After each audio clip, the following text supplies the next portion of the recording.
This is Hammer Striker here, and today we've got a Ruger 1022. This happens to be the Takedown model. It's one of the Davidson's exclusives. The Ruger is one of the more versatile and commonly customized little 22 rifles out there. So there's a number of different variations of it, stocks, various distributor exclusives. This one also happens to be the 50th anniversary. So first thing I'm going to do, I'm going to pull the bolt open and show you that it is actually unloaded. And there's no magazine in it other than the empty one it's actually sitting on. But the 50th anniversary has a laser engraving on the bolt. And all of the Ruger 1022s are the same basic mechanism, but there's a number of customizations in the barrel lengths and materials. This one happens to be a 16¼ inch barrel. The Davidson's exclusive is a stainless steel barrel. It has these very bright fiber optic front and rear sights. The rear one is a U fiber, it's green and it's fully adjustable. And the front sight is fixed. It is dovetailed, it can be pulled out and replaced, but it's a red fiber. Very easy to pick up. This one also happens to have a threaded barrel with a removable bird cage. So you can remove the bird cage and put, probably most likely a can on here, suppressor. It does come with a barrel nut you can put on it if you don't want the bird cage, but you want to protect the threads. It has a barrel nut you can put on here and run it without the bird cage.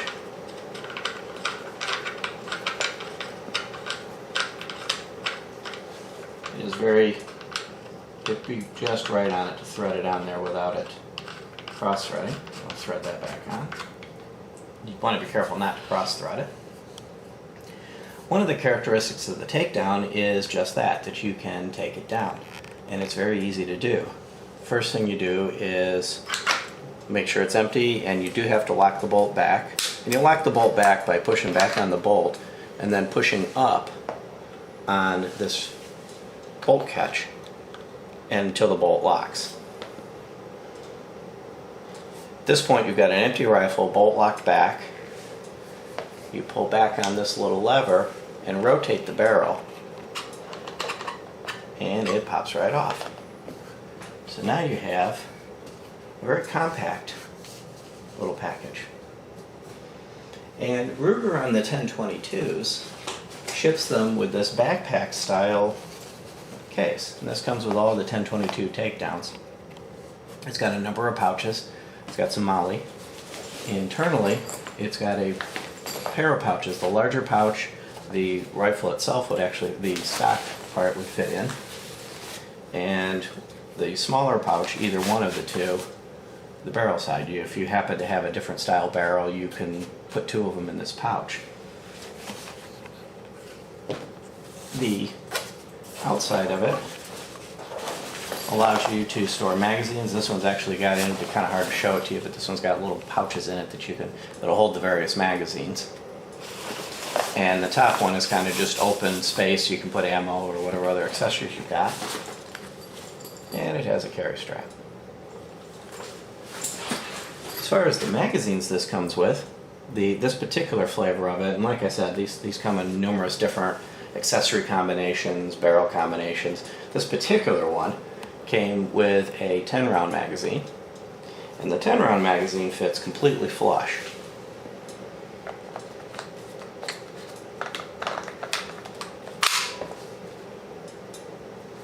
The magazine release is this lever. You push this lever forward to remove the magazine.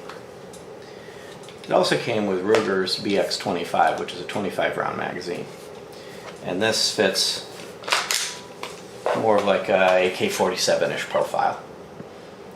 They recently came out with a 15-round magazine when they reintroduced the Charger, which is the pistol version of the 1022. And that 15-round magazine will work with this as well. One of the things you want to be careful of when it comes to magazines, there's a number of third-party magazines out on the market for the 1022, and unfortunately the majority of them have proven to be unreliable. So this is one of the cases we're paying a little bit extra for the manufacturer's magazines, really pays off because the Ruger magazines have a reputation of being highly reliable, and a lot of the aftermarkets, are a little bit less.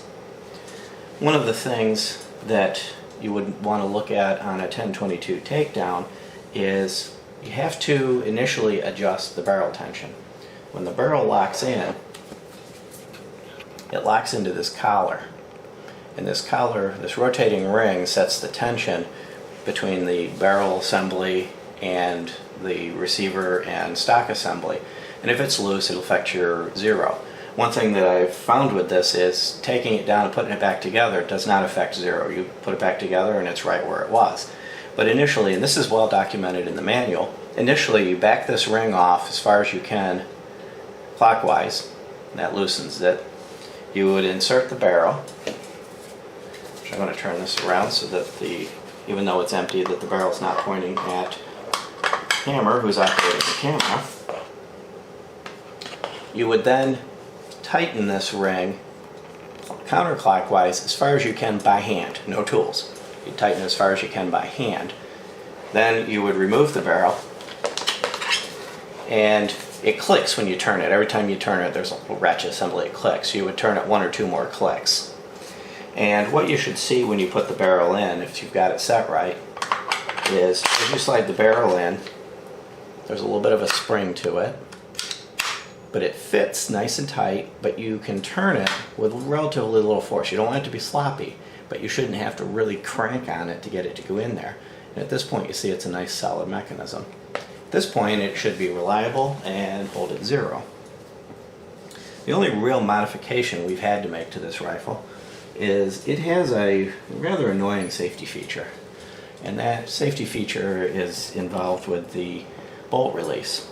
And in order to release the bolt on a 1022, you have to hold back on the bolt release and pull down just right on the bolt release lever, which is right here. And it's actually quite difficult to do. You have to get everything just right, and then you can let go of the bolt and it'll go forward. It's purported as a safety feature. I can't really figure out how that's actually a safety feature, other than I guess if you put a loaded magazine in it, the bolt wouldn't close without you knowing it. This mechanism, this little plate, is part of the trigger and sear assembly. It's the actual bolt release. And you'll see that it's got kind of a heart shape. And there's this little piece that sticks down right here. Turn it just right. You'll see that little piece that sticks down. That's what causes that locking method.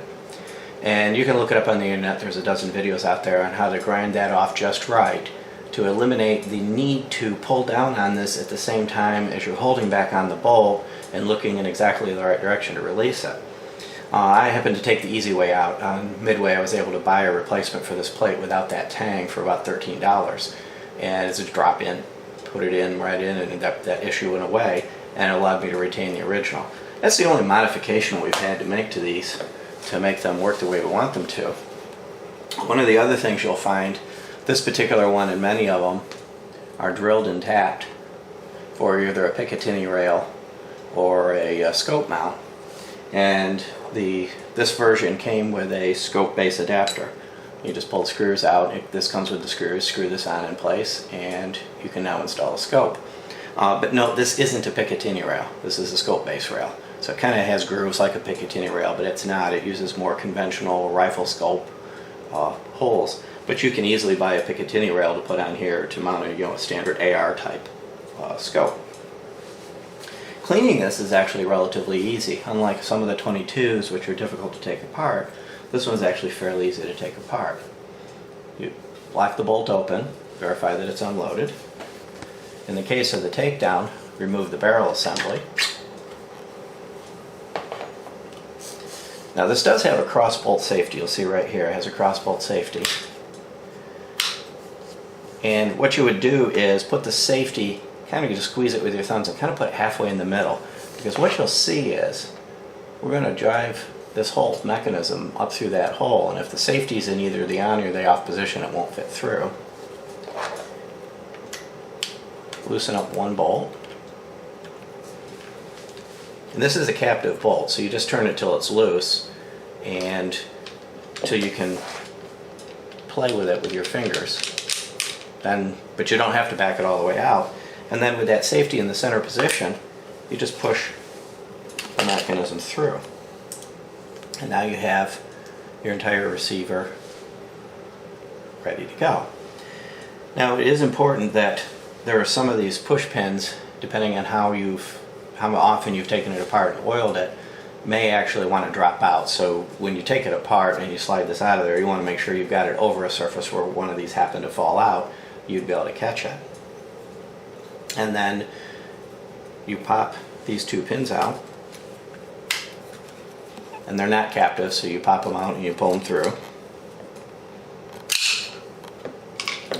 One mistake I did make, you should put the bolt back forward once you have this out so it's not under spring tension. But once you pop those pins out, the trigger assembly is a complete assembly. And the bolt is in here.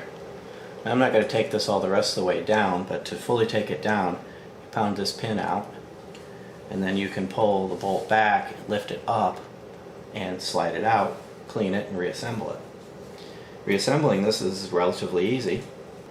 So one of the things you want to watch for when you go to put it back together is there's this floppy little arm. And that needs to be forward in this slot, not back here. And it'll kind of fall right back there, and it'll sit there, and it'll almost look like it belongs there. But it really needs to be forward and properly seated. Otherwise, when you go to put it back in, it will, when you try to cycle it after you've fully reassembled it, it'll block the bolt from cycling. So now that I've got that in there, it's easier to put the receiver down on top of the trigger as opposed to trying to put it back in this way, because you can see that thing's going to want to flop right back down. Once you've got the trigger in, or once you've got the trigger installed in the receiver, then you can easily put the pins in without having to worry about that getting out of position. Make sure your safety's still in the center position. If it's not, get it back in the center position. And sometimes it can take a little bit of playing with it to get it there. And then simply drop this assembly back into the stock. It'll sit in place, and then I usually almost immediately make sure that I put it on too safe. It's not good for a 22 or any rimfire gun to be dry fired. So putting the safety on will help ensure that as you're messing around with the rest of it, you don't accidentally pull the trigger and fire. So then once you've got it dropped in there, it should just sit right in. This bolt should thread easily. You notice I'm starting the thread with just a few fingers, or just a couple fingers. Otherwise, if you cross-thread it and you're having to do torque right away, that tells you cross-thread it, stop, back off, make sure you centered it. And then when I finally tighten it, I'm only going to tighten it just a couple finger tension on the end of the wrench. I'm not cranking this thing in there for eternity. It doesn't take a lot of tension to hold it in place. And now I have a reassembled, ready to operate 1022. Put the barrel back on it and go back to the range and have fun. Overall, this is a fun little gun to shoot. There's a number of aftermarket stocks out there. There's bullpup stocks, all sorts of different accessories for these. On the Takedown versions, most of the barrels are interchangeable, so you can get longer barrels, shorter barrels. This happens to be the shortest legal barrel, but if you had gotten a longer barrel one, you can get shorter barrels like this one put on it. Well, at the range, it's a lot of fun to shoot. It's easy to shoot accurately. This one is relatively new. It hasn't had very many rounds put through it, so it seems to be initially a little bit ammo sensitive. It doesn't like the M22 ammo. It works pretty well with CCI, but we did have a couple issues with failure to eject. So once we've got some more rounds through it, the reputation of these is that once they're broke in and well maintained, that they work flawlessly. They'll eat anything. So I'm looking forward to experiencing that with this once we've had the opportunity to put a few more rounds through it. If you like our videos, please give us a thumbs up, share, subscribe, and have a great day.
off.